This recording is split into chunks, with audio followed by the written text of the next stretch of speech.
Got something decent on there? Chubby boy? Could lose them. I don't know if it's when I'm going down. You lost him? Scoop. All right.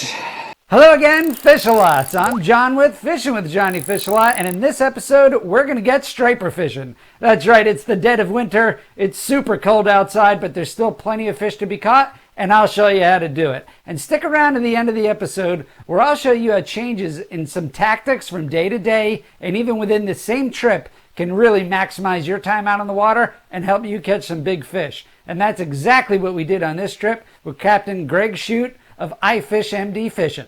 So stay tuned and let's get into it.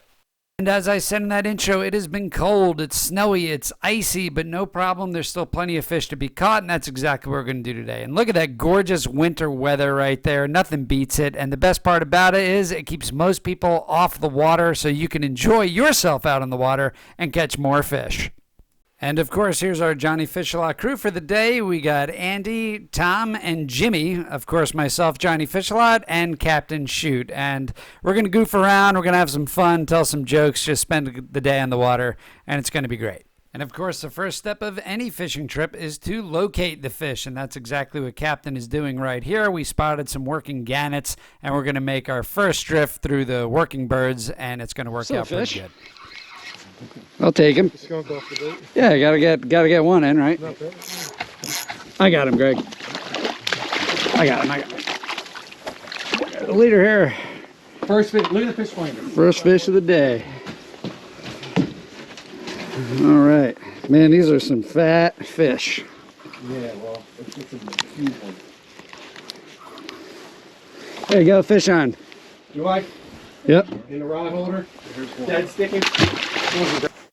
And here you have it. So we pulled up over the birds, made our first drift. I got the first one right away, and then soon after, Tom and Jimmy get a double header on, and the fish ran themselves a little bit into each other, causing somewhat of a problem, not too bad. And these are actually going to be some pretty nice fish to start off the day.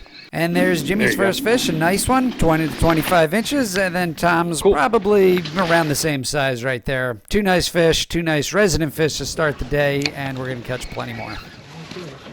Yeah, I think they're slow rolls. Yeah. At least that's the way I got mine. So it's not, you know, just little short and. There you go. Yep. That's how you do it. Now, I'll put a link in the description below of the last video I did where we striper fished, and slow rolling was the key to triggering all the bites on that day. So it started off very similar today. We just got on top of some birds, and you just heard Captain Greg Shute say, you know, the slow roll is the way to go. That's the way to trigger the bites. That's exactly how I'm triggering my bites. But you'll see how the day wears on. We're going to sort some things out and figure out how to catch some bigger fish. Hey, they're getting them in the mouth too. See, that's skill. Yeah, and well, the great part is this time of year, you know, they try to use a blanket 9% mortality. Look at the fish finder. So in previous episodes, I discussed the importance of that near bottom strike zone. And right there, you see I'm letting line out. The line hits the bottom. I'm only going to lift up a few times, and the fish is going to smash it. Real fish. There we go. Got him. Got him that time. You need to come around to the way, or you? No, I'm good. You're scoped out. You should be good. Hey, I'm on in between 3 and 5 on the river. Yeah, all about that slow presentation. Yeah, it's a slow thing. These are cold weather fish right here. There we go. There you go. Look at this little guy. That's why I missed him. Someone's got to clear the little guys out of the way, right? Yeah, I mean, that's like, oh, how am I missing fish? It's like, oh, I know why. There you go. Little fat thing. Someone had to catch the little guy. I mean, look how fat, even the little guys are fat. I don't know how I did it here, but your Z-Man has seen better days. I may need a new one. So it's more impressive, that little fish, or the fact that I broke his Z-Man? Both.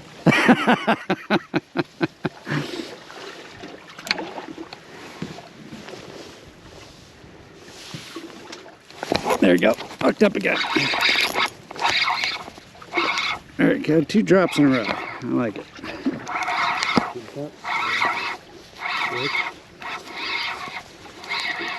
So I'll clear out these little guys for everyone, all right? You guys get the, yeah, you guys get the 50. I'll clear out these, I'll clear out these little 5-pound guys. Hey, you have to just cast out a little past the motor. Oh, you want? It was. You're trying to get rid of them? Yeah. All right. Yeah. Fish. Yeah, it's a little tight. On again.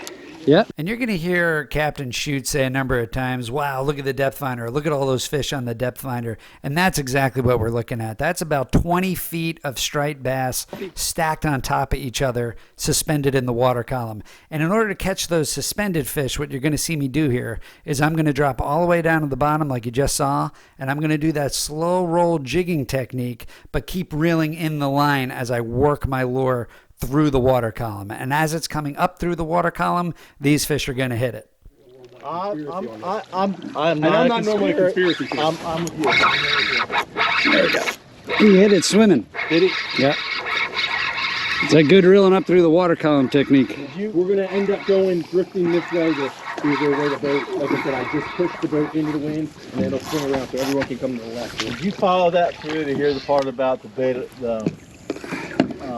I didn't hear the whole the thing. beta, whatchamacallit stuff, with mixed with the sailing from your nose? Well, There we go. hear what else is saving people right now? Right. And so I just showed you the depth finder not too long ago, and those fish were found without birds. And the way we found them was exactly as you see here on the chart. We're just looking for those main channel edges, and we're usually finding those fish just suspended as that main channel edge comes up into about 45 to 50 feet of water. I think I did hear that. It evidently is allowing the dilation of the lungs to allow more blood flow into the lungs. We're getting deep on this trip. Yeah, I was like, it was in the news the other day. So it was some overseas place. Oh, we're on fish. And hey, yeah, you just hear some of this conversation. I mean, we're talking about anything and everything, and that's such part of the fun of fishing, especially on a charter. You're with a great crew, great bunch of guys, and just having a good time fishing for the day. And you see there's a fish hooked up next to me. We're going to do pretty good on this spot as well, and we're going to catch some more fish. Having NASCAR fishing and racing into Yeah, exactly. Running over as many birds as they can. Yeah. All right.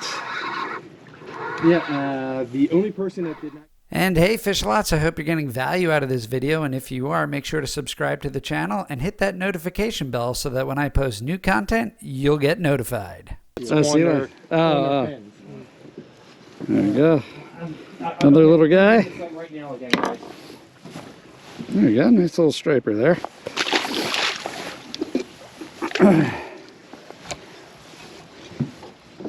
Nothing beats a light jigging, just in case you are in small fish. Yeah. Hey, we are in January. Yeah, this isn't bad. Fish, so. Yeah. But it was. There's some suspended here. Coming right back in them. Okay.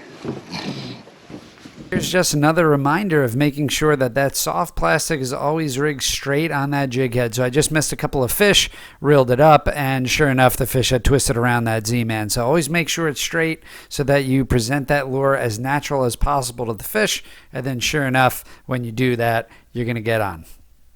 With metal, but this time of year, once it's cold, you don't. Little guy. Hit like a big guy, but he's a little guy. Look at this Gannet Show to my right, guys. Reeling. Jamie's on his leg to it already. Well, I could troll with this one if you want. Who used that one as bait? Yeah, I got him up. You're clear. Fat little guy. All right, another fat little striper. Off he goes. And so a couple of things to share with all you Fishalots out there. Notice how Captain Shute is approaching this bird play. We're not going full throttle down right into the middle of the bird play, right into the middle of the school of fish. You do not want to drive the fish down because then maybe if you're lucky you catch one or two fish, but then you have to relocate them. Now you just saw me cast that lure way ahead of front of the boat, and what I'm doing there is I want the lure to sink straight down where the captain was marking the fish so that I could get that bite as he was marking him, and that's exactly what's going to happen. What this has on here? This has the green. Fish on. All right, Fish-A-Lot. Speaking of bird plays, let me know in the comments below how many times you've been out fishing, saw some birds, and had a guy run in there full throttle, run right over the birds, right over the fish, and ruin it for the rest of the Fish-A-Lots. Oh, he dropped it. Oh, right there at the boat. I dropped the fish right there in the boat. I reeled him up all the way that way. He'll come out. Butt to him? Got one with some butt? Got one with some butt. Oh, geez, look at that. Fish finder's lit. Whoa, look at this fish finder. Fish on. You see the fish follow this guy up there, man. Yeah.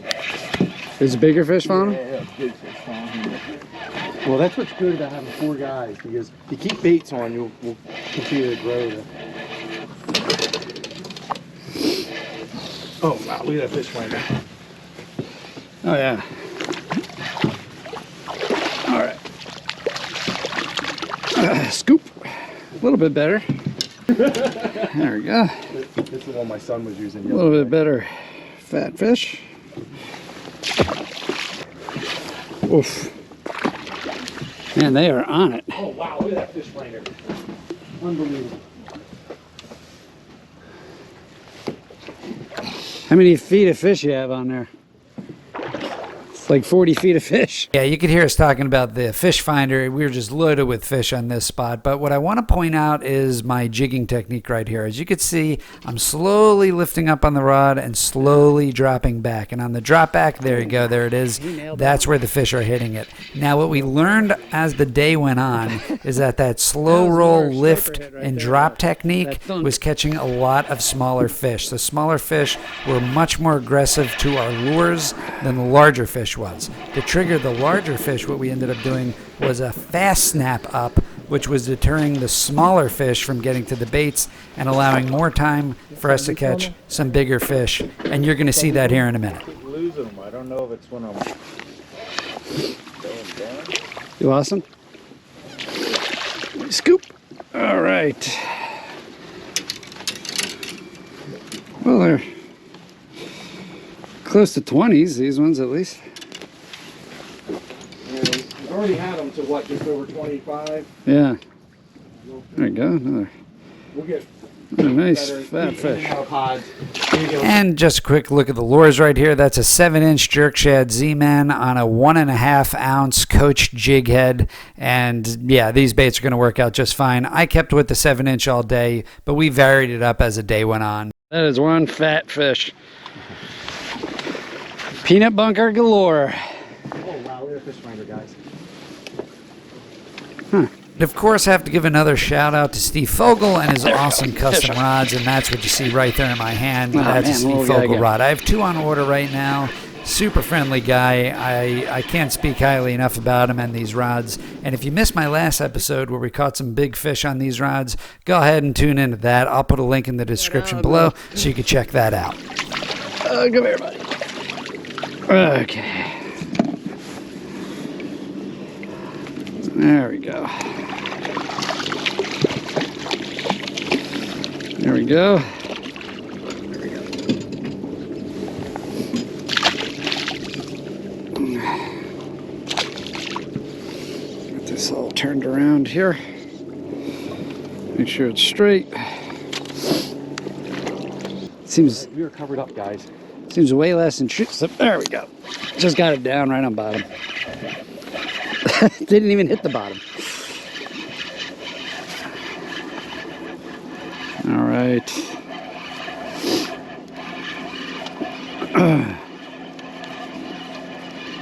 What'd you put on, Andy? Just the thing. Oh, okay. He's not playing around. Yeah, no more babies. 10-inch. Yeah. That's all, man. Now look how deep this little fish got that big lure. All right, let's see where I caught you, buddy. All right, not bad. All right. There we go. Quick little snap. And so there you heard it, Fish-a-lots. Captain Shute just put himself on a couple of decent fish right there, and the way he did it was with that quick snap up and then the slow drop back, as opposed to the slow rolling technique that you see me utilizing here. And so Captain's actually going to catch the biggest fish of the day using this same technique. And again, just a week ago, all the fish came off a slow rolling technique, and you couldn't get anything jigging a little bit faster. On today, only the small fish came off as the slow roll jigging technique, and the bigger fish were all coming off of a faster jigging technique. So it's just the difference, even in a few days, makes the water temperature is actually colder today, and the bigger fish are coming off of a quicker type of jigging action. So that just goes to show you what worked yesterday doesn't mean it's going to work today, and where the fish were yesterday doesn't mean they're going to be there today, tomorrow, or the day after. So you always got to be versatile, and you always got to change up your tactics. That's exactly what we did on this trip, and Captain was able to put a few of us on some bigger fish. Oh, there you go. I got the little one out of the way for you, Greg. And all right, Fish-a-lots, always leave the biggest fish for last, the grand finale, if you will, and that's a nice striper right there, a 30-plus inch fish. Yeah, there you and great job to Captain Shute. So we had a ball fishing today. If you would like to go fishing with Greg Shute over here in the Chesapeake Bay, I'll leave all his information below in the description below, so make sure to check that out. And if you want some more useful tips and tricks to help you catch more fish and maximize your time out on the water, feel free to click on this end card, as well as some other useful videos I'll put down below. Well, all right, Fish-a-lots, thank you so much for tuning in. I'll see you out there on the water.